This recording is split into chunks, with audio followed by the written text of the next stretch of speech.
And welcome back now to Face the Nation. Joining me this morning from Salt Lake City, Utah, Mitt Romney's senior advisor, Eric Fernstrom, and here in the studio, Stephanie Cutter, who is the deputy campaign manager for the Obama team. I want to start with a question to both of you. Politico reported this week that your campaigns have spent all week, every week, strafing each other on Twitter. Given the opportunity to go big, Politico says you go small. They say Romney won't give details, the president won't lay out an agenda. Republican strategist Mark McKinnon is quoted as saying we're in the era of bitter Twitter.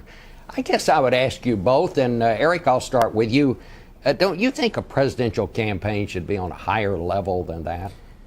Well, I'll tell you, Bob, it's amazing when you think that in the last presidential election there was no Twitter. We just view it as another means of communicating. I don't think that it sets the tone for the race like the mainstream press does. But what we have noticed is that stories can incubate there and then propel themselves into the daily conversation of the campaign. So we want to be part of that.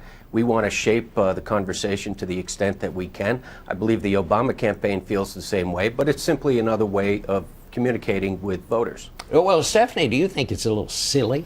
Well, Bob, I agree with Eric that it is another mode of communication that we have now that we didn't have 4 years ago. I mean, in 8 years ago, we didn't have Facebook. So this is a continued building of new communications tools as we move through presidential elections. It's not a replacement for a candidate laying out his agenda or his vision of where he wants to take the country. Absolutely not. It is a simple mode of communication.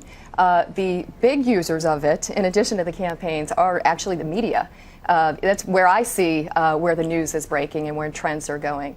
So I think it's an effective tool, but it's not a replacement for laying out the larger debate that we're having in this country.